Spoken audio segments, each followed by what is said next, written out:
जो है हम लोग गीता के 8वें अध्याय का प्रारंभ करते हैं। ठीक है, गीता का 8वां अध्याय है अक्षर ब्रह्म योग। ठीक है, इस अध्याय का नाम है अक्षर ब्रह्म योग। अक्षर ब्रह्म क्या है? अब 7वें अध्याय में आप लोगों ने जो अध्याय का नाम था, अध्याय के अंत में आप लोगों ने ये पढ़ा होगा कि ब्रह्म, कर्म और अध्यात्म, अभिभूत, आदिदेव तथा आधियक, इन शब्दों का प्रयोग हुआ। ठीक है,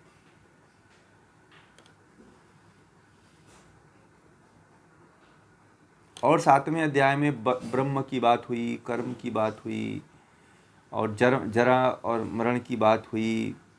ठीक है, अब अर्जुन ने इस अध्याय में ब्रह्म, कर्म, अध्यात्म, अभिभूत, आदिदैविक, आदिदेव, आदियज्ञ तथा अंतकाल, इन 7 विषयों के संबंध में प्रश्न उठाया है। जो मैं आदिभूत, आदि दैव, आदि यज्ञ जो था, मैंने इसीलिए उसके ऊपर व्याख्या नहीं किया, अपनी टिप्पणी हमने कोई नहीं किया, नहीं आप लोगों को समझाया उसके बारे में। क्यों? क्योंकि 8वें अध्याय में अर्जुन ने करीब 7-8 प्रश्न किए हुए हैं। ठीक है, किस पे किया हुआ है? ब्रह्म पे, कर्म पे, अध्यात्म पे, अभिभूत पे, अधिदैव पर और अधियज्ञ पर और अंत काल, इन 7 विषयों के ऊपर अर्जुन ने श्री कृष्ण से प्रश्न किया है। और भगवान श्री कृष्ण ने तीसरे चौथे श्लोक में पहले 6 प्रश्नों का उत्तर दे दिया है। फिर जो है कर्म, अध्यात्म, अभिभूत, आदिदेव, यदियज्ञ, ये 5 ब्रह्म के ही रूप हैं। किसके रूप हैं? ये नोट कर लीजिए आप लोग। कर्म, अध्यात्म, अभिभूत, अधिदेव, यज्ञ, ये 5 जो है ब्रह्म के रूप हैं। और ये 5 और ब्रह्म कुल 6 हो गए जी। कर्म कर्म,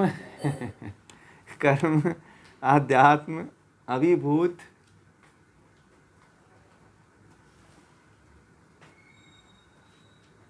आदिदेव, अधिदैव, अधियज्ञ, अधिभूत, अधिदैव, अधियज्ञ, कर्म और अध्यात्म,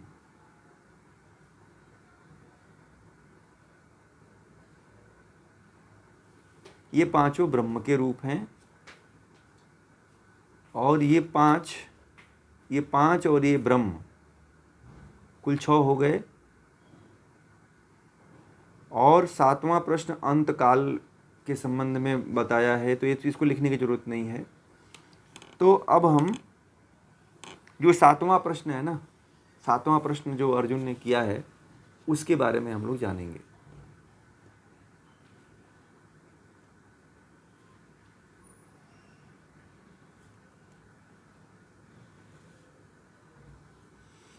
तो अर्जुन बोले, भगवान श्री कृष्ण से अर्जुन कहते हैं कि हे पुरुषोत्तम, अभी आपने अपने आश्रित जनों के द्वारा अपने ब्रह्म, अध्यात्म आदि समग्र रूपों को जानने की बात कही।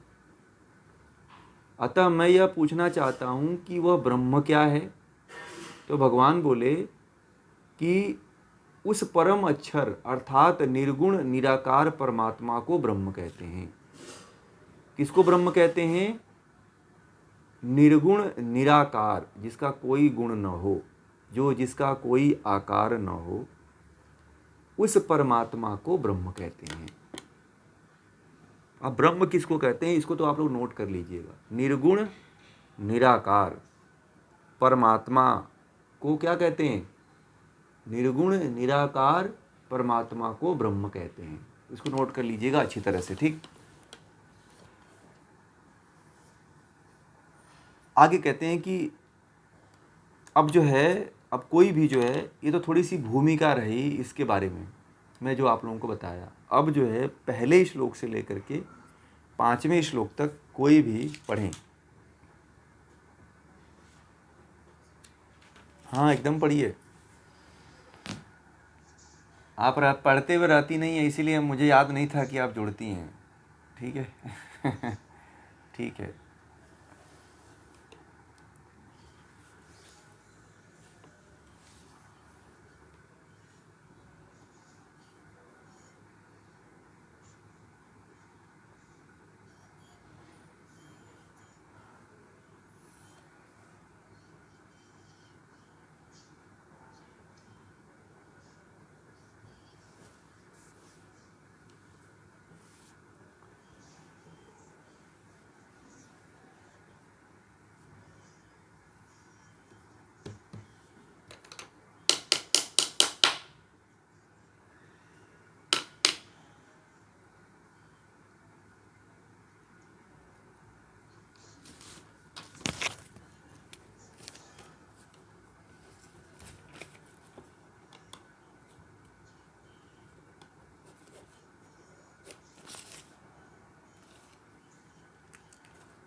हो गया।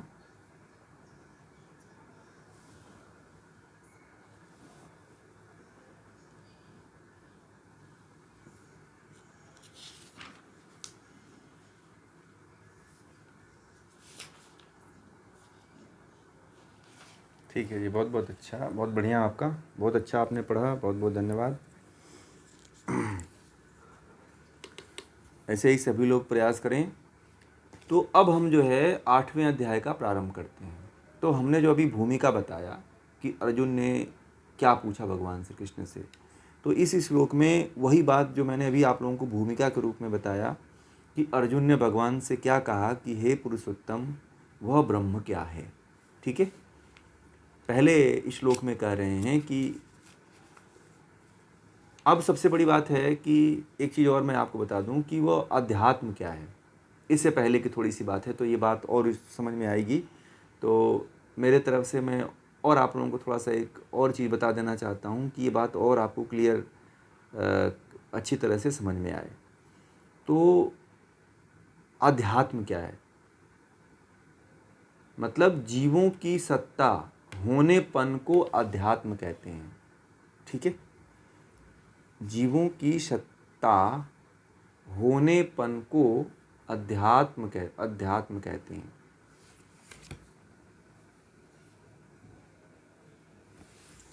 तो ये थोड़ी छोटी बातें हैं, अभी और आध्यात्म के बारे में बताऊंगा मैं, तो बस इतना आप लोग जान जाइए, बस जो अभी मैंने बताया है।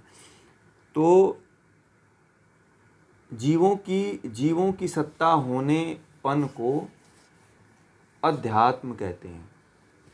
जो जीवों की सत्ता है ना, उनके होने का जो पन लगा रहता है, होनेपन का जो अभाव, मतलब एक ज्ञान रहता है, आभास रहता है, उसी को जो है अध्यात्म कहते हैं।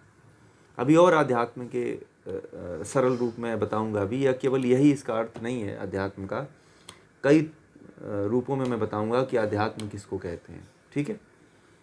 तो अर्जुन ने कहा, हे पुरुषोत्तम, वह ब्रह्म क्या है, ब्रह्म क्या है, अध्यात्म क्या है, कर्म क्या है, अभिभूत किसे कहते हैं, अधिदैव किसे कहते हैं।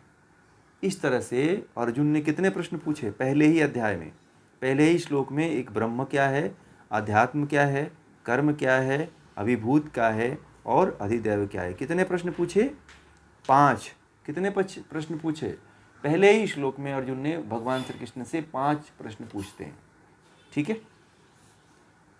आगे कहते हैं कि हे मधुसूदन कृष्ण, इस देह में यज्ञ कौन है, अधियज्ञ कौन और कैसे है, जो नित्य आत्मा है, अर्थात जिसने अपने आप को वश में कर लिया है, वह इस संसार में प्रस्थान करते समय तुझको किस प्रकार जान पा सकता है। तो सबसे पहले तो अर्जुन ने भगवान श्री कृष्ण से इतने तरह के प्रश्नों को पूछा। ठीक है।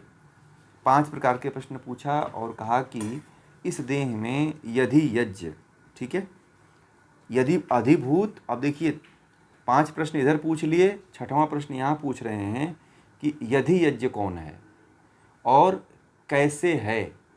यदि यज्ञ कौन है, फिर कैसे है। 6वां प्रश्न, जो नियत आत्मा है, अर्थात जिसने अपने को वश में कर लिया है। नियत आत्मा किसको कहते हैं? जिसने अपने आप को वश में कर लिया, वह इस संसार से प्रस्थान करते समय तुझको किस प्रकार जान पा सकता है। कि अब कहते हैं कि हे परमात्मा, हे प्रभु, हे ईश्वर, यानी कि इस संसार से जाते हुए, संसार से मरते हुए आपको कोई कैसे जान सकता है। आप लोगों के भी मन में प्रश्न होगा कि सबको एक दिन मरना है, तो मरने से पहले परमात्मा को कैसे जाने। ये आपके अंदर प्रश्न कभी उठता है कि नहीं उठता है आप लोगों को? आप लोगों के मन में कभी उठता है इस तरह का विचार?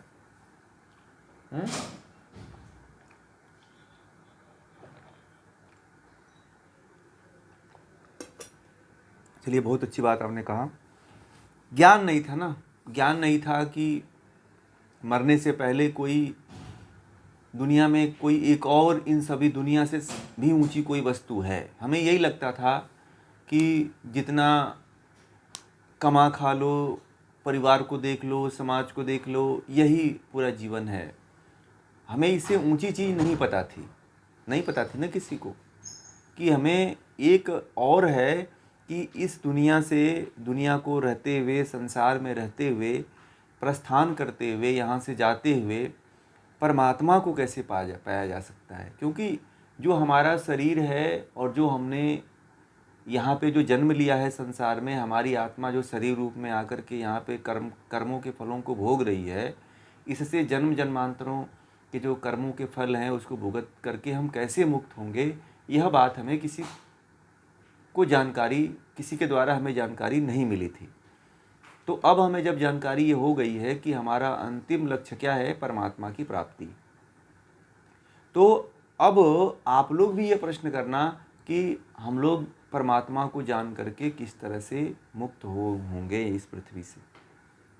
तो ये जो अर्जुन के प्रश्न हैं, यही प्रश्न अब आपके होने चाहिए, ठीक है, कि इस संसार से प्रस्थान करते हुए जाते समय परमात्मा को कैसे जाना जा सकता है, या ये जीवन रहते हुए परमात्मा को कैसे जान लिया जाए। आप इसमें से करीब 14-15 लोग जुड़े हुए हैं। आप सभी के मन में यह विचार अब आना चाहिए कि दुनिया में मरने से पहले हमें परमात्मा को तो जानने का प्रयास करते हुए मरना है या जान करके मरना है, ठीक है, परंतु खोज उसी की तरफ करते हुए मरनी है, ठीक है। यह पहले बातें ना बचपन में ही हमें बता दी जाती थी। जो हम लोग ये जो जनेऊ पहनते हैं ना, जनेऊ जो धारण करते हैं, यह इसीलिए था कि 3 ऋण होते हैं, 3 ऋणों को चुकाने के लिए पहना जाता था। तो स्त्रियां भी पहनती थी, पुरुष भी पहनते थे। तो जो स्त्रियां नहीं पहन पाती थी उनके पुरुष पहना करते थे, तो 6 धागे वाले पहनते थे वो। और आज भी पहनते हैं पुरुष, कुछ स्त्रियों का भी पहनते हैं, परंतु आजकल स्त्रियां भी पहनती हैं।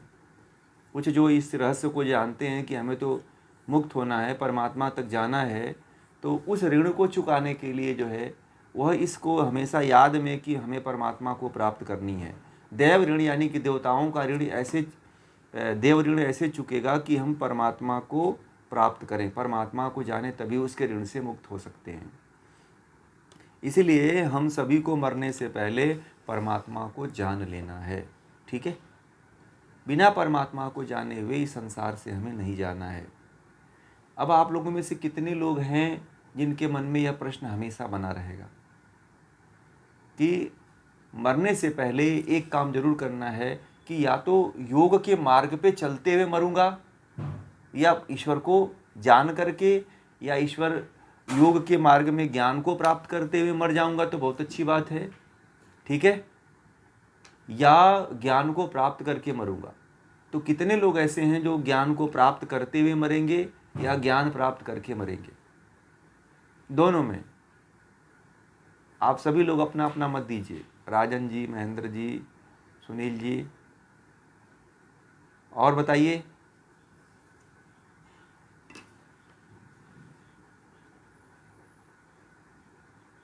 हाँ, अच्छे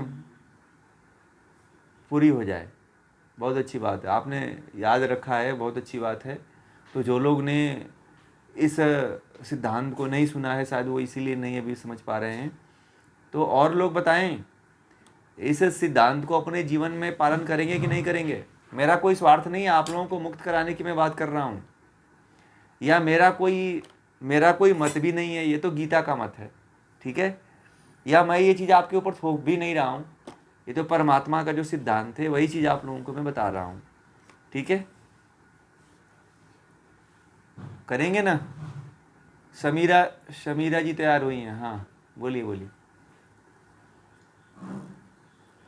हाँ हाँ, परमात्मा को जानना है, बहुत अच्छा आपका उद्देश्य है, आपने बहुत अच्छा उद्देश्य बता दिया अपना।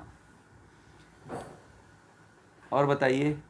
शरिता जी भी तैयार हो गई हैं, चलिए, युवा हैं ये, और इन्होंने भी बहुत अच्छा अपना एक विचार दिया है। और रूपाली जी हैं, है ना, आप भी इसी कैटेगरी में हैं।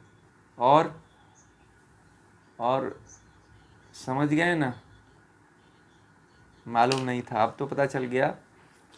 और कितने लोग हैं। जयवंत जी हैं, हाँ आप तो।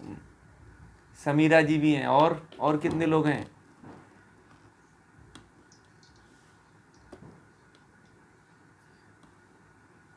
हाँ हाँ हाँ, मरेंगे।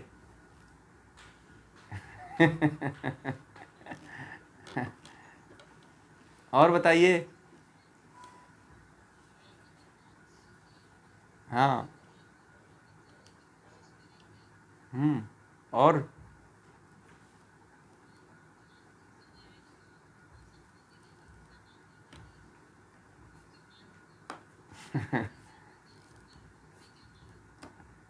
ठीक है ठीक है ठीक है, चलिए, और कितने लोग हैं बताइए। सभी लोग अपना मत दीजिए, सभी लोग अपना मत दीजिए, जितने लोग हैं कुछ सीखें आप लोग।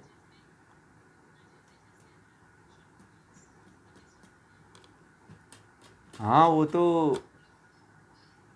जरूर जरूर। नहीं, ये तो भगवान श्री कृष्ण मिला रहे हैं। हाँ, ज्ञान तो मैं आप लोगों को जो भी है, हाँ ज्ञान तो मैं पूरा दे रहा हूँ आपको, जो भी मेरे पास है मैं पूरा उड़ेल देता हूँ। मैं कुछ बचा के नहीं रखता हूँ, गिलास को ऐसे पलट देता हूँ कि उसमें कुछ बचे ना, ठीक है। वो लोटा मेरा हमेशा ऐसे गिरा रहता है लेने वाले के सामने, ऐसे ऐसे नहीं रहता है आधा, ऐसे नहीं। अब कुछ लोगों का लोटा ऐसे ही रहता है कि गिरता ही नहीं है पानी। अब वो पीने के लिए ऐसे लगाया है मुंह, पानी गिरता ही नहीं है, ऐसा नहीं। हमारा तो पूरा पलट जाता है एकदम, पूरा का पूरा। तो उसके लिए तो हमेशा तत्पर रहिए, हमारे तरफ से हमेशा हमेशा मेरा द्वार खुला है। हम तो कहते हैं कि ज्ञान के लिए आप कभी भी आओ, 24 घंटा आओ, हम तैयार रहते हैं। क्योंकि ये परमात्मा का ये मार्ग है, परमात्मा का कार्य है, ठीक है ना, ये ईश्वर का कार्य है, हमारा कार्य नहीं है। तो हम ईश्वर का कार्य करेंगे तो हमारा भी कार्य परमात्मा करेगा, ठीक है। और लोग कितने लोग बच गए भाई, आप लोग को नहीं जाना है। वैशाली जी हैं, स्वाति जी हैं, और ज्योति जी हैं, ज्योति एक जी हैं, साकरिया जी हैं, फिर सेंदे जी हैं, और अल्पा जी हैं। अल्पा जी ने बोल दिया, चलिए। और बताएं अपना अपना, आप भी, आप लोग मत बताएं। ये इसलिए मैं कह रहा हूँ कि आप फिर इसमें अच्छी तरह से एक लगन आपकी जो लगेगी, और ऐसी लगन लगेगी जो आपको वहाँ तक लेके जाएगी। ये डोर पकड़ना है कि नहीं पकड़ना है परमात्मा की। केवल भजन तो सुनना नहीं है ना, कि मैं तेरी पतंग हवा भी उड़ते जाऊंगा, ऐसा नहीं। परमात्मा की पतंग खुद पकड़ लीजिए, अब अपने हाथ में पकड़िए और अपने हाथ में पकड़ करके उड़ने का प्रयास करिए, ठीक है। तो इसलिए जो है प्रस्त ऐसा हमें लक्ष्य होना चाहिए। आप जीवन में कोई भी कार्य करो, ठीक है, आप जीवन में कोई भी कार्य करो, परंतु एक आपका लक्ष्य भूल लेना। जैसे माँ जब कहीं चली जाती है अपने बच्चे को घर पे छोड़ के, तो उसका याद बच्चे के प्रति रहती है। वैसे ही आपका भी याद परमात्मा के प्रति रहना चाहिए कि अब परमात्मा मुझसे नहीं छूटे, मेरा ध्येय वस्तु है और प्राप्त करके ही मरना है, जान के ही मरना है, या इस योग के पथ पे चलते हुए मरना है। ठीक है, और इस पथ को छोड़िएगा मत। ऐसा नहीं कि कोई समस्या आ गई, कोई प्रॉब्लम आ गई, कोई दुख आ गया तो छोड़ दिए, बोले अरे कुछ नहीं होता है, मैंने बहुत प्रयास किया कुछ हुआ नहीं। आपने खाक प्रयास किया। जिसको प्रयास आप कहते हैं, अज्ञानता में किया गया प्रयास से व्यक्ति बोर हो जाता है। ठीक है, जब ज्ञान पूर्वक आप प्रयास करेंगे तो आप परमात्मा को प्राप्त करेंगे। जैसे हम बता रहे हैं और शास्त्रोक्त रूप से बताया जा रहा है, उस तरह से यदि आप परमात्मा की तरफ जाएंगे तो कभी आपका यात्रा जो है विफल नहीं होगी। ठीक है, आगे तीसरे श्लोक में कहते हैं कि भगवान फिर श्री कृष्ण कह रहे हैं कि परम अक्षर तत्व ब्रह्म है। उस ब्रह्म का स्व अर्थात निज भाव अर्थात सत्ता के रूप में संसार के पदार्थ में विद्यमान रहना अध्यात्म कहलाता है। उस ब्रह्म का भूत भाव अर्थात जड़ चेतन दोनों को उत्पन्न करने वाले सृष्टि व्यापार करने को कर्म का नाम दिया जाता है। ठीक है, तो मैंने आपको बताया कि जीवों का सत्ता मतलब होनेपन को अध्यात्म कहते हैं, और कर्म क्या है? तो महाप्रलय में अपने कर्मों सहित मुझ में लीन हुए जीवों को महासर्ग आदि में कर्म फल भोग के लिए अपने में से प्रकट कर देना, अर्थात शरीर के साथ विशेष संबंध कर देना ही त्याग रूप कर्म है। परंतु यहाँ पे ये थोड़ा लंबा है, जटिल है ये जो। तो अब यहाँ पे हम बता रहे हैं आपको कि जो परम अक्षर है, परम अक्षर किसको कहा गया है? परम अक्षर तत्व ओम, प्रणव। परम अक्षर तत्व क्या है? ओम ही क्या है? ब्रह्म है। प्रणव को ब्रह्म कहा जाता है।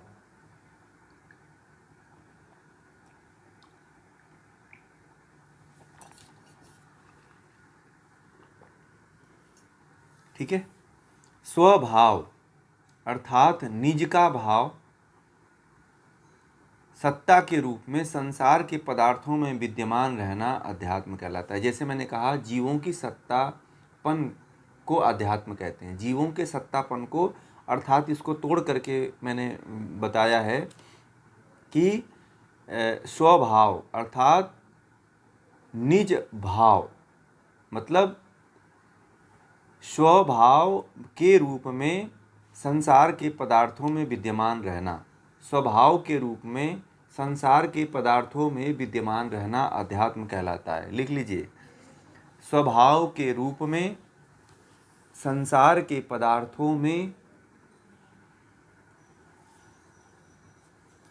स्वभाव के रूप में संसार के पदार्थों में विद्यमान रहना अध्यात्म कहलाता है। क्योंकि ये छोटी छोटी बातें हैं, छोटी छोटी परिभाषाएं हैं, यदि आप इसको नहीं जानते हैं तो आप गीता नहीं समझ पाएंगे। ठीक है,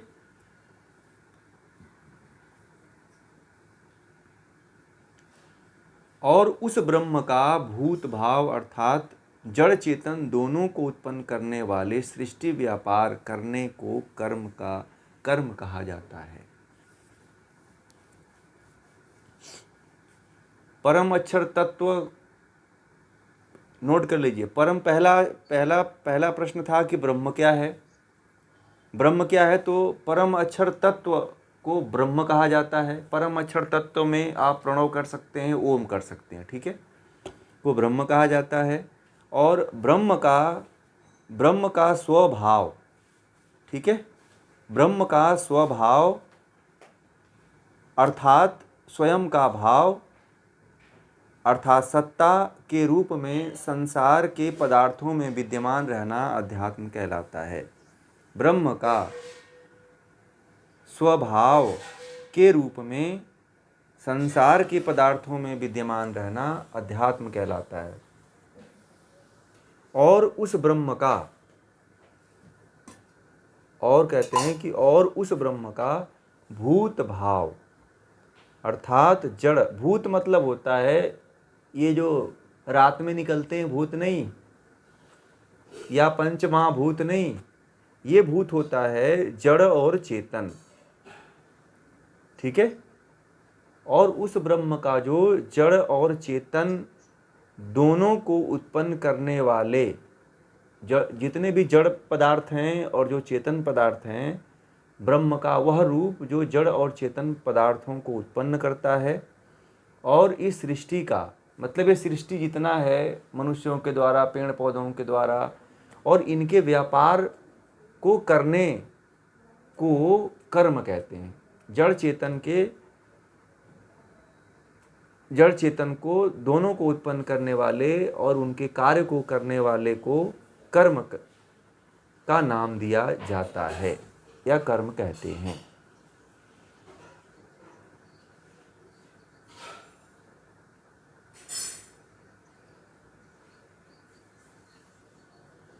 मराठी में लिखिए ना, आप मराठी में लिखिए, आप तो मराठी में लिखिए, हिंदी में मत लिखिए।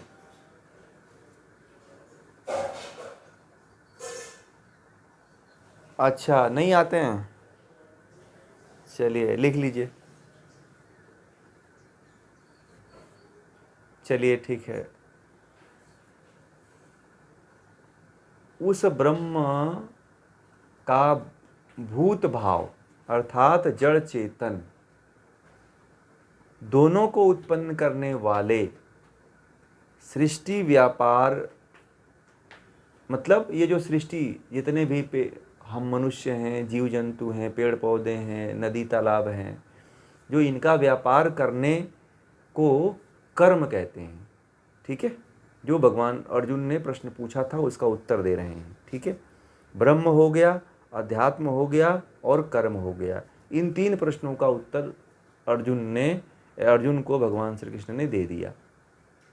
अब थोड़ा सा हम इसकी अब व्याख्या करेंगे आप लोगों को। ठीक है। कि ब्रह्म क्या है। परम अक्षर तत्व ब्रह्म है।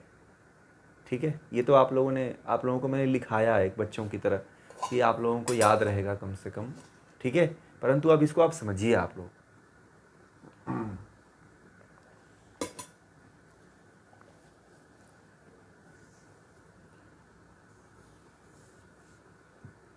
परम अक्षर तत्व ब्रह्म योग दर्शन में कहा गया है, तस्य वाचकः प्रणवः। ईश्वर का क्लेश कर्म विपाका शरीर परामृष्ट पुरुष विशेषः ईश्वरः। जो क्लेश कर्म विपाक और आशय से परे हो वह परमात्मा और ईश्वर कहलाता है। ठीक है। उसका निज नाम कहा गया है, तस्य वाचकः प्रणवः। उसका निज नाम जो है प्रणव है, अर्थात ओम है। तो एक तत्व में विद्यमान रहता है, अक्षर तत्व ब्रह्म कहा जाता है वो। ठीक है। उसको एक अक्षर के रूप में व्यक्त किया जाता है प्रणव। परमात्मा का जो स्वरूप है वह एक अक्षर है प्रणव। ठीक है। और परम अक्षर मतलब परम मतलब सबसे बड़ा, उससे बड़ा कोई नहीं। उस अक्षर तत्व का नाम जो है ब्रह्म है। ठीक है। बात समझ में आ गई। और मैंने कहा था कि निर्गुण निराकार परमात्मा को क्या कहते हैं। जो निर्गुण है, निराकार है, वह परमात्मा ही ब्रह्म कहलाता है। क्या कहलाता है। ब्रह्म कहलाता है। अब समझ में आ गई बात। यदि आपसे मैं कभी पूछूं कि परमात्मा क्या कहलाता है, ब्रह्म क्या कहलाता है, तो आप समझ में आ जाएगी, आप लोगों को आ जाएगी ना।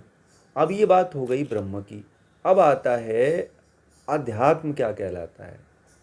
तो मैंने कहा कि जीवों की सत्ता होनेपन को अध्यात्म कहते हैं। जीवों की सत्ता के होनेपन को क्या कहते हैं, अध्यात्म कहते हैं। और मैंने एक और शब्द बताया आप लोगों को कि स्वभाव। स्व अर्थात निज और भाव अर्थात सत्ता। ठीक है। स्व अर्थात निज मतलब स्वयं की सत्ता, मतलब कि ब्रह्म की स्वयं की सत्ता संसार सत्ता के रूप में संसार के पदार्थों में विद्यमान रहना। मतलब स्वयं की सत्ता, जो परमात्मा की जो स्वयं की सत्ता है, वह संसार के पदार्थों में जो विद्यमान रहती है, उसी को अध्यात्म कहते हैं। जो स्वयं की परमात्मा की मानी कि ब्रह्म की जो स्वयं की सत्ता है, वह संसार के पदार्थों में विद्यमान रहती है। विद्यमान रहना ब्रह्म कहलाता है, अध्यात्म कहलाता है। ठीक है। तो आप देखिएगा कि जो ब्रह्म है, संसार के जितने पदार्थ हैं उसमें है कि नहीं है? कोई दुनिया का ऐसा पदार्थ है जिसमें ब्रह्म न हो? आप लोग बताइए।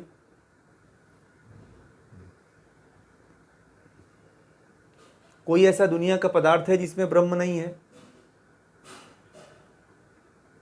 कोई ऐसे भी हैं जो कह सकते हैं कि किसी में ब्रह्म नहीं है?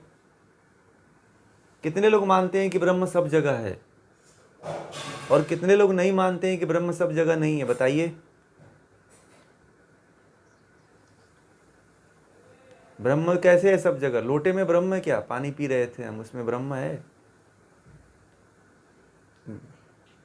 है?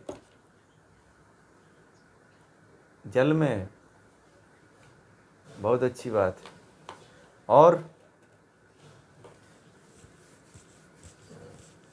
हाँ हाँ, हाँ, और बताइए, बताते जाइए आप लोग। ब्रह्म को इसका मतलब अब धीरे धीरे समझने लगे हैं। बहुत अच्छे, बहुत अच्छी बात है, बहुत अच्छी बात है। वायु में क्या है? वायु में स्पर्श है?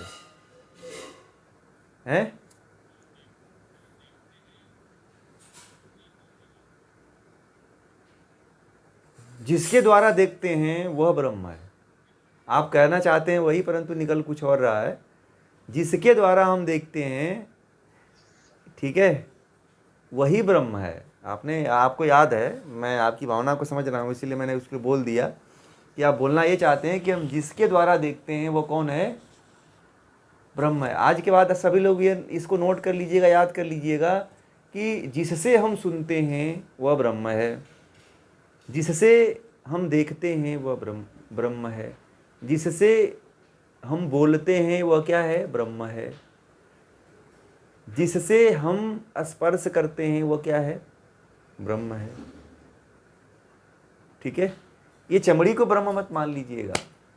ये हाथ जो उठ रहा है ना, ये मत मान लीजिएगा कि ये मैं उठा रहा हूं। उसको कौन उठा रहा है? ब्रह्म उठा रहा है। शक्ति उसी की काम कर रही। तो ये ब्रह्म भाव है। और इस तरह से जो है, और इन जो जड़ और चेतन जो भी पदार्थ हैं, अब ध्यान रखिएगा, यहाँ पे जड़ और चेतन सबके लिए बात हो रही है। यानी कि इसमें मिट्टी, पत्थर, कंकड़, रेत, बालू सब आ जाता है। इनके लिए जो सृष्टि का व्यापार चलता है, कार्य चलता है, वह क्या कहलाता है? कर्म कहलाता है। ये बताइए, पत्थर में कर्म होता है कि नहीं होता है? पत्थर में गति है? पहाड़ में गति है कि नहीं? बताइए आप लोग, कितने लोगों को पता है कि पहाड़ में गति होती है? हर साल। हाँ, देखिए, अभी इन्होंने, राजन जी ने बताया कि हिमालय जो है हर साल जो है बढ़ता है। बढ़ता है ना? सभी को पता है, हो गया ना? तो हिमालय में भी इसका मतलब गति है। समुद्र में गति है कि नहीं है? अरे समुद्र में गति नहीं होती तो अब तक लंका हमको दिखाई देती? बताइए, दिखाई देती कि नहीं दिखाई देती? अगर समुद्र में गति नहीं होती तो द्वारका दिखाई देती। द्वारका क्या है? द्वारका कहाँ है? बताइए, गुजरात वाले जिम्मी जी बताइए, आप भी हैं? समुद्र के अंदर है। कहाँ है द्वारका? असली द्वारका कहाँ है? समुद्र के भीतर है। भीतर है। उसको वैज्ञानिकों ने अभी खोजा है, उसके अवशेषों को, तो ऐसा पाया है कि केवल द्वार ही है। ठीक है। उसमें केवल द्वार हैं, हर जगह से कहीं से भी प्रवेश कर सकते हो, ऐसा द्वारका बनाई गई थी। और सोने की जो लंका थी रावण की, वह भी समुद्र में है। ठीक है, तो ये गति के कारण वो जलस्तर बढ़ा, और जलस्तर बढ़ने के कारण वह अदृश्य हो गया, हमें नहीं दिखाई देता है। जो राम सेतु भगवान राम ने बनाया है, वह कितने लोगों ने देखा है? गूगल पे, मैप में, टीवी पे कितने लोगों ने देखा है? नहीं देखा है आप लोगों ने? चलिए मैं गूगल का मैप आपको भेजता हूँ। सेतु, राम सेतु ऐसे ही दिखाई देता है, ऐसा आकार में ऐसे है, जिग जैग तरीके से। ठीक है, नहीं देखा है? हाँ, आप लोग राम सेतु को, अब मैं भेजूंगा उसका चित्र जो है, ऐसे ही दिखाई देता है। सैटेलाइट से आप भी देख सकते हो, गूगल मैप सबके पास है। आप डालिएगा राम सेतु, ठीक है, राम सेतु डालिएगा, आपको राम सेतु दिखाई देगा। ठीक है, तो यह क्यों? गति के कारण, उसमें पानी में गति हो गई, इसलिए वो दिखाई नहीं देता है। मोहनजोदड़ो की, हड़प्पा के बारे में पता है मोहनजोदड़ो की, तो वहाँ पे खुदाई हो रही है, तो सब कुछ मिल रहा है। इसका मतलब कि कितने गहरा वह रेत, उनके ऊपर बालू मिट्टी पड़ गया कि वो जो है दब गया नीचे, है ना। तो गति सब में हो रही है, चाहे जड़ पदार्थ हो चाहे चेतन पदार्थ हो, प्रकृति गति सब में करती है। और जो गति होती है उसी को क्या कहते हैं? कर्म कहते हैं। क्या क्या कहते हैं? कर्म की परिभाषा में बता रहे थे कि जड़ और चेतन में जो गति होती है उसी को क्या कहते हैं? व्यापार जो होता है उसी को कर्म कहते हैं। कन्फर्म हो गया आप लोगों को? अब यदि कोई कहे कि रेत में ब्रह्म नहीं है, तो आप लोग क्या कहोगे?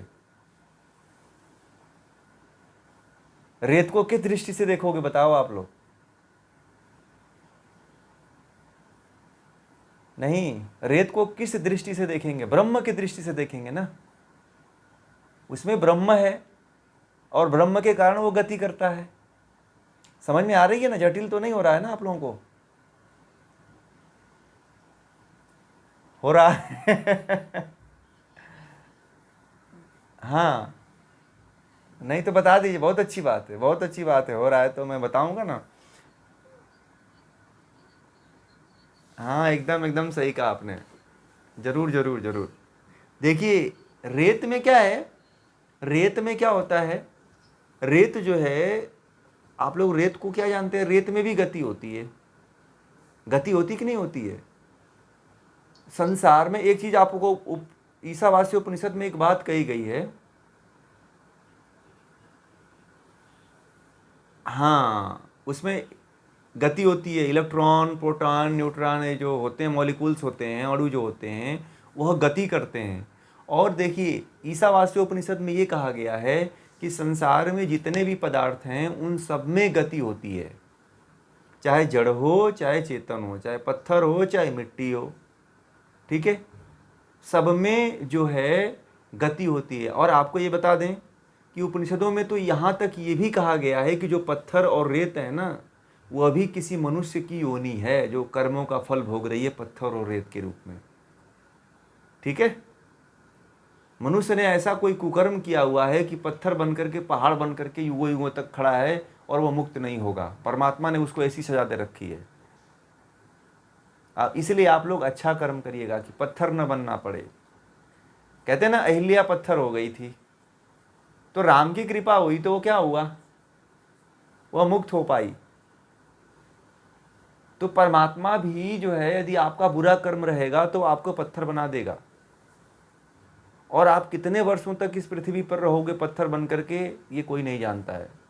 इसीलिए मैंने कल कहा था आप लोगों को कि अच्छा कर्म करिएगा। ठीक है, समझ में आ गई बात? क्योंकि चाहे पत्थर हो, चाहे कंकड़ हो, चाहे मिट्टी हो, चाहे जल हो, सब में क्या होता है? ब्रह्म होता है। इस भाव को अपने अंदर विकसित कर लीजिए आप लोग। अब समझ में आ गया? ईशावास्य उपनिषद में कहा गया है कि जो भी जड़ और चेतन पदार्थ है जिसमें गति हो रही है उसमें क्या है? ब्रह्म है, ईश्वर है। और इसीलिए जो है हमारे देश के लोगों ने जो है मूर्ति पूजा शुरू कर दिया। ठीक है, कि जब कंकड़ पत्थर सब में ब्रह्म है तो मूर्ति बना लो, उसी को पूजो, उसी में ब्रह्म है। तो उन्होंने ब्रह्म को छोड़ दिया, किसको पूजने लगे?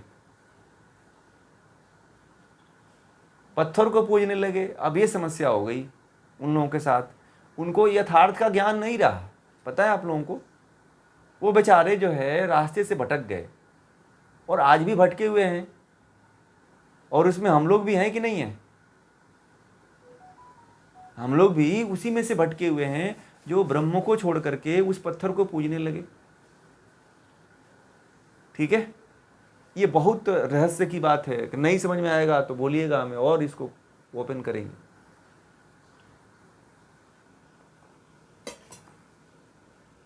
समझ में आ गई? अब आ गया ना? और किन्हीं को नहीं समझ में आता है? हाँ, यदि और किन्हीं को नहीं समझ में आता है तो ऐसे ही बोला करिए इनकी तरह, जयवंत जी की तरह, खुल करके कि हमें नहीं समझ में आता है।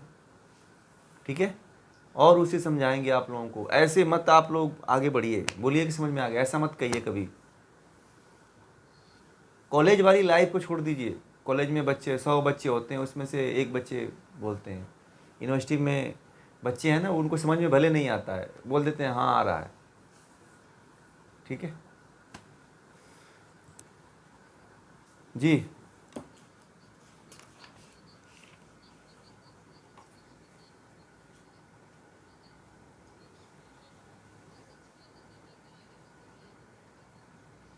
हवा की भी तो अनुभूति होती है।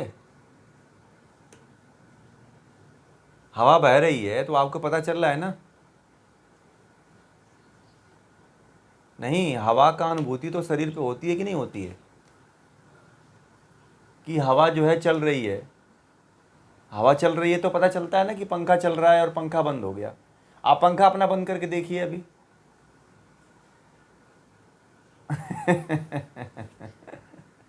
पंखा बंद करके देखिए, है ना? हाँ हाँ, ठंडा गर्म है, जलन है, आग लग गई, है ना? आग मान लीजिए कि आग का कहीं से तिनका आके ऊपर आपकी चमड़ी पे लग गया, या फिर आग गैस चल रही है उसमें आपने उंगली डाल दिया, है ना? तो ये सब उसी का अनुभूति है ना, चमड़ी ही स्पर्श करती है ना सब कुछ।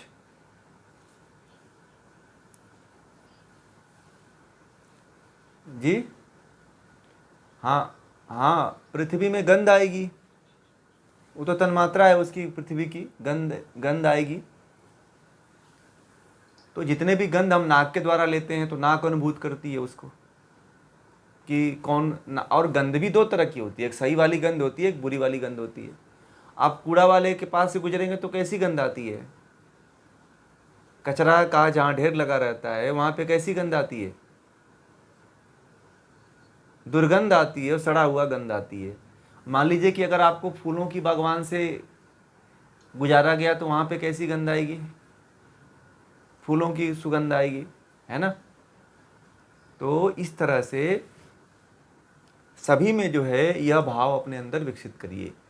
ठीक है, ब्रह्म का भाव यदि आप लोग विकसित करेंगे तो मरते हुए ब्रह्म की प्राप्ति तभी हो सकती है। ठीक है, और आपका जीवन तभी सफल हो जाएगा, सफल होगा। अब गीता इस तरह से जो समझ जाएगा वह कहो नास्तिक होगा? आप लोग बताओ, या कभी अपने इस गीता को छोड़ सकता है कोई? हैं? पहले हमारे देश के जो क्रांतिकारी हुआ करते थे, गीता जब जेल में जाते थे तो गीता की एक प्रति लेके जाया करते थे। ठीक है, और गीता पढ़ा करते थे। जी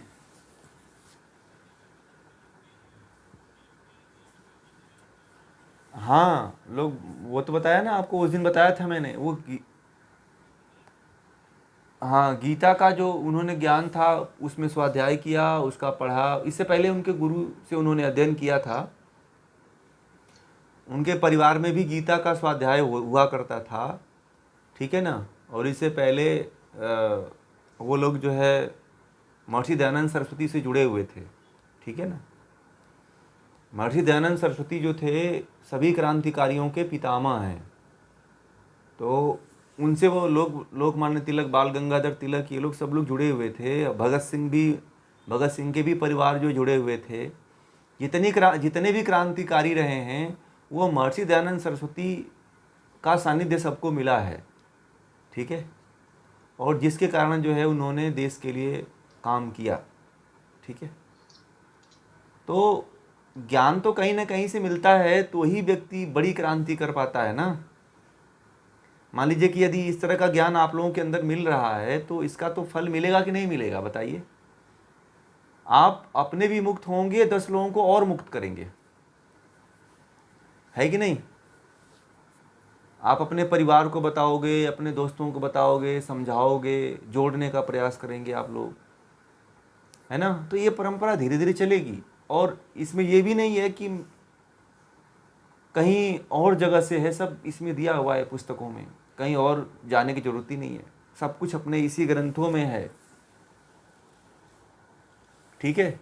और जितनी बार गीता मैं आप लोगों को पढ़ाऊंगा उतनी तरह की गीता हो जाती है, ये ध्यान रखना। इस बार जो मैं गीता पढ़ा रहा हूं, अगली बार मेरी गीता आप लोग पढ़ोगे तो इससे एकदम अलग होगी। कोई भी ग्रंथ मेरा, आप लोग जो भी ग्रंथ मैं पढ़ाया हूं, उन ग्रंथों को जितनी बार आप लोग अध्ययन करोगे उतनी तरक्की होती है। क्योंकि ज्ञान एक के बाद दूसरा, दूसरे के बाद तीसरा बदलता है, बढ़ जाता है, स्तर बदल जाता है, ज्ञान बदल जाता है, ठीक है, बढ़ जाता है वो।